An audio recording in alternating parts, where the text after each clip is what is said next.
Déjeme saludar al doctor Santiago Nieto, ex titular de la Unidad de Inteligencia Financiera, hombre que busca continuar con la transformación por allá en Querétaro, en su camino al Senado. Le agradezco mucho por su paciencia y por llegar a esta cita. A veces se complica por cuestiones de agenda, pero aquí está y me da mucho gusto saludarlo. Doctor, te saludo con mucho gusto. ¿Cómo te va? Un abrazo. Un abrazo, un saludo, Vicente, a ti y a tu auditorio. Qué gusto que nos volvamos a encontrar. Oiga, doctor, pues a ver, quiero escuchar tu opinión acerca de esta decisión para mandar a su casita al amante del pato laqueado del Hunan, Emilio Lozoya, que en algún momento juraba partirte la madre, ¿no? Ponerte en la madre. Sí. Y bueno, este personaje, y a mí también, y a todos, ¿no? Sí, a ver, primero decir que no comparto la decisión del Poder Judicial de la Federación. Me parece mucho más sólidos los argumentos de la Fiscalía General de la República y quiero plantearlo en dos vertientes. Lo primero es que hace ya unos meses el Poder Judicial había resuelto revocar la extinción de dominio que había logrado en términos del artículo 19 de nuestra Constitución la Fiscalía General de la República para quitarle el inmueble de Lomas de Bezares a Emilio Lozoya. Recordemos que esta adquisición había tenido que ver con la venta de la planta de agronitrogenados y que había significado pues, una pérdida para el país de $475 millones. 275 por la compra de la planta a Cira y 200 adicionales por lo que se había invertido para su reparación, que nunca funcionó. Nunca se salió un solo litro de fertilizante de la planta. Por otro lado, ¿qué fue lo que planteó? ¿Qué es lo que plantea nuestra Constitución? Que finalmente en temas relacionados con corrupción procede la extinción de dominio. Lo planteó la Fiscalía General de la República para recuperar ese inmueble de 3.8 millones de dólares y el Poder Judicial de la Federación resuelve que se le devuelva a Emilio Lozoya, a pesar de que sabemos que el recurso vino de un acto de corrupción hacia Altos Hornos. Y el argumento era que ya Ancira había garantizado el pago. Pues sí garantizó el pago, pero no lo ha cubierto. No ha terminado Altos Hornos de México de cubrir las pérdidas que generó a Pemex y al Estado mexicano. Por tanto, a mí el argumento no me convence. Y en esta segunda sentencia, la audiencia había sido desde el año pasado. La sentencia del tribunal es una sentencia que a mí me genera muchas dudas. El argumento central es que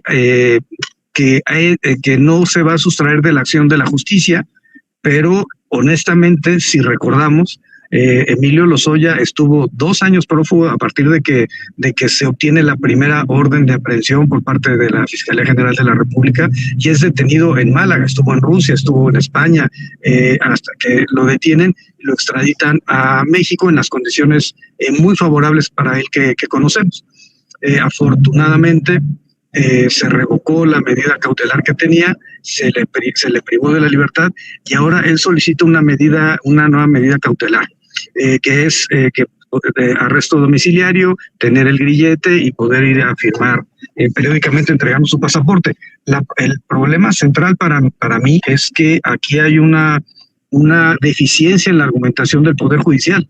Si la persona ya se te fugó una vez, ya fue prófugo de la justicia en una ocasión por 2 años, ¿qué te garantiza que el personaje vaya a permanecer en el país y por tanto en su prisión domiciliaria? Entonces yo creo que hay una práctica del Poder Judicial de la Federación de beneficiar a Emilio Lozoya y creo que pues, esto es algo que evidentemente la Fiscalía General de la República ha anunciado que lo va a combatir y yo comparto esa posición de la Fiscalía. ¿Tú sí ves una intención del Poder Judicial de dar este golpe político contra la lucha que encabeza el presidente Andrés Manuel López Obrador contra la corrupción, más allá de una falla en la Fiscalía? No quiero amarrar navajas, yo sé que han tenido diferencias Santiago Nieto y el fiscal Gersmanero, pero yo soy muy crítico de la Fiscalía y no quiero que mi opinión necesariamente se quede así en el aire, Santiago. ¿Es más la intención del Poder Judicial que una falla en la Fiscalía General de la República? Sí, en este caso, sin duda alguna, sí, hay una posición de apoyo a Emilio Lozoya, como también en su momento lo hubo, más bien lo hubo sobre Cabeza de Vaca, por poner un ejemplo. O sea, la posición del Poder Judicial ha sido de proteger a estos representantes del PRIAN. El tiempo te vuelve a dar la razón, doctor. Hay una segunda orden de aprehensión contra Francisco, o una nueva orden de aprehensión contra Francisco García Cabeza de Vaca, un hombre que te odia y con odio jarocho, como dicen en mi pueblo, porque cuando fuiste titular de la Unidad de Inteligencia Financiera lo señalaste, lo pusiste, lo arrinconaste, pues, y bueno, pues ahora tú no tienes nada que ver con esta nueva orden de aprehensión que se gira en su contra, lo que hace que ni se presente a marchar por la democracia. Nótese mi sarcasmo. ¿Qué piensas de esta orden de aprehensión contra Cabeza de Vaca? Bueno, primero, efectivamente, el Poder Judicial le ha revocado una vez la Suprema Corte y otra vez un tribunal colegiado las órdenes de aprehensión. Hay que recordar un juez de distrito. Hay que recordar que esto se recurrió por parte de la Fiscalía General de la República, la segunda orden de aprehensión que había sido revocada, y se le concedió el amparo. Se revocó el amparo por parte del tribunal colegiado y el juez que le ha otorgado 12 amparos a Cabeza de Vaca, que tenía que volverse a pronunciar, afortunadamente ya fue readscrito a otro juzgado, aunque sí.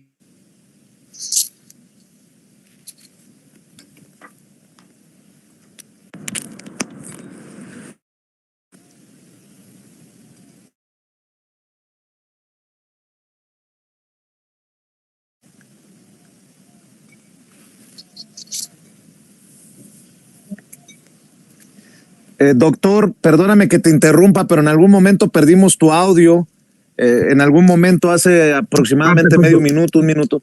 Sí, ahora sí, perdóname. A ver si puedes retomar un minuto atrás. Perfecto. El primer amparo lo revocó la Suprema Corte, la primera orden de aprehensión la revocó la Suprema Corte, la segunda la revocó un juez de distrito, al final le concedió el amparo, pero ese amparo ya fue revocado por el tribunal colegiado y se tiene que volver a emitir otra nueva resolución.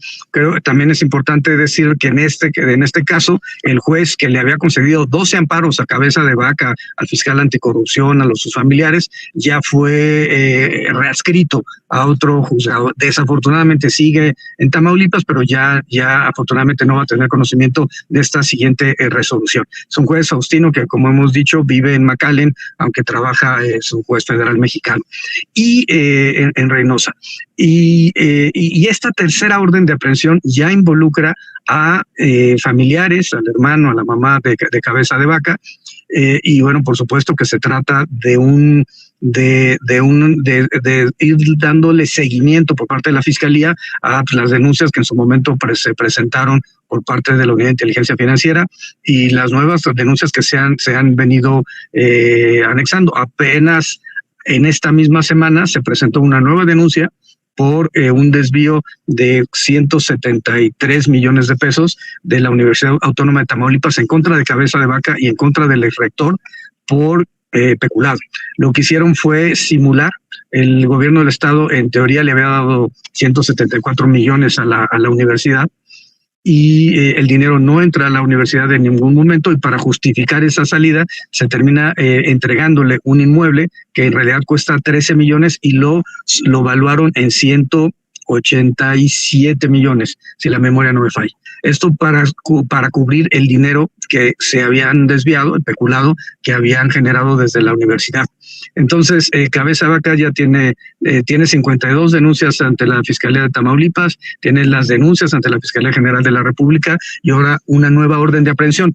Y me quiero referir a esa nueva orden de aprehensión. La Constitución establece en su artículo 38, fracción quinta, que se suspenden los derechos político-electorales a partir de la orden de aprehensión cuando la persona se encuentra prófugo de la justicia. El caso particular es que Cabeza de Vaca tiene la orden de aprehensión, está prófugo de la justicia y por tanto están suspendidos sus derechos político-electorales. ¿Qué significaría eso? Que si el INE lo registra como candidato en las listas del PAN, esto se tiene que combatir y se le tiene que revocar en virtud de que no cuenta con los derechos políticos electorales en este momento para poder competir. La verdad es que el PAN no me asombra.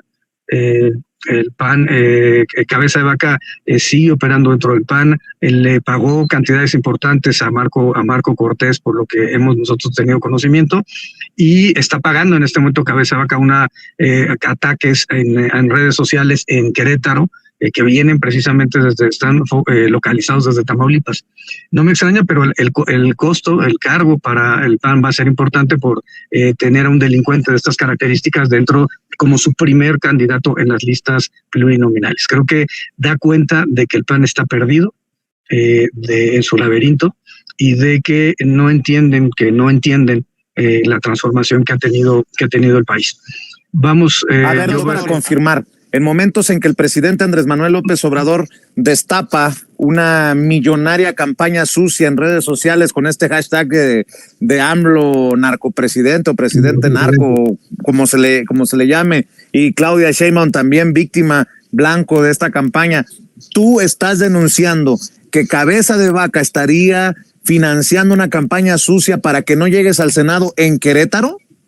Efectivamente, y tenemos los datos de todos las direcciones de donde está saliendo esta campaña, el pautado que están pagando desde empresas en Tamaulipas y en Texas, y como sabemos, pues en realidad quien vive en este momento en Texas es precisamente Cabeza de Vaca. Han mandado pues, a mis enemigos a golpetear en Querétaro, y se está pagando y se están moviendo recursos para impedir que yo logre mi propósito, que es traer la cuarta transformación a Querétaro y por supuesto sacar al PAN de la Casa de la Corregidora. ¿Qué le envías a la gente que está al pendiente de tus esfuerzos? Ya que hemos hablado de Lozoya, ya que hemos hablado de Cabeza de Vaca, ahora que estás haciendo esta denuncia, yo siempre te pregunto que cómo vas, pues obviamente porque queremos que la transformación llegue plenamente a terrenos históricamente panistas, como el caso de Querétaro. ¿Qué mensaje le mandas a la gente, Santiago Nieto? Que hay que seguir apoyando al presidente López Obrador, estamos todos absolutamente convencidos y convencidas de los avances que ha significado este sexenio, que ha sido el sexenio de mayor inversión extranjera, 33,000 millones en el año de dólares en 2023, que ha sido un sexenio que ha disminuido la incidencia delictiva y logró frenar este proceso de homicidios dolosos que teníamos en el país a partir del Calderonato, que tenemos que apoyar a la doctora Claudia Sheinbaum como una científica que será la primera presidenta de la República, y que Querétaro no puede estar anclado en el conservadurismo. Tenemos que ser contemporáneos de todos los seres humanos, de todas las mexicanas y los mexicanos, y debe verse los beneficios que tienen programas de política social. Es increíble que Querétaro no haya traído el programa de Sembrando Vida, o no se haya podido concretar apoyos hacia el campo por la perspectiva que tienen el gobierno estatal, y que tenga un mayor número de homicidios dolosos en Querétaro, cuando cuando incluso más homicidios dolosos que en Hidalgo, cuando en Hidalgo es casi un tercio más la población que existe. Entonces, que hay que seguir, estamos en el lado correcto de la historia, hay que continuar con este paso, y que es importante que deje de ser Querétaro un espacio para unas cuantas familias, unas cuantas integrantes de una élite política, y que sea un estado que sea para todas y para todos. Hace un año que se declaró culpable a Genaro García Luna en Estados Unidos. Hoy se cumple un año y no quiero que pase desapercibido, al menos no aquí, desde donde hicimos la transmisión, desde el lugar de la noticia, desde donde hemos aguantado a esos periodistas de los medios corporativos que obviamente gozaron de la amistad de Genaro García Luna, pero que no cubrieron su juicio. Tu opinión a un año ya de haber sido declarado culpable el superpolicía de Calderón, Santiago Nieto. Bueno, primero, no había forma de que Felipe Calderón no lo supiera. Segundo, creo que es una clara señal de que se tiene que avanzar en las carpetas de investigación que se tienen contra García Luna en México. Y tercero, recuerdo que y eso incluye la contratación de 2.700 millones de pesos por la empresa Numbac o los 32 millones que Mancera le concedió a la empresa GLAC de García Luna por hacer un diagnóstico de una fiscalía antisecuestro en la entonces Procuraduría General de Justicia de la Ciudad de México. Y finalmente, mi tercer tema es recordar que tuve el apoyo del presidente de la República, del canciller en su momento, para presentar una demanda en Estados Unidos que ya empezó a dar frutos. Ya hace algunos meses hubo una recuperación de 44 millones de pesos de la fortuna de García Luna, que ya fueron devueltos al Estado mexicano, y así hay que continuar por esa ruta, por extinguir el dominio de los bienes que fueron adquiridos de forma ilícita por todos estos personajes vinculados a Calderón. Te agradezco mucho, doctor Santiago Nieto, y estamos al pendiente de tu campaña, de tu camino rumbo al Senado por allá en Querétaro. Aquí siempre abiertos las cámaras y los micrófonos de Sin Censura. Tú sabes que se te admira y se te respeta. Muchísimas gracias, Vicente. Nuevamente despido tu auditorio. Gracias, el doctor Santiago Nieto, hablando con nosotros sin censura.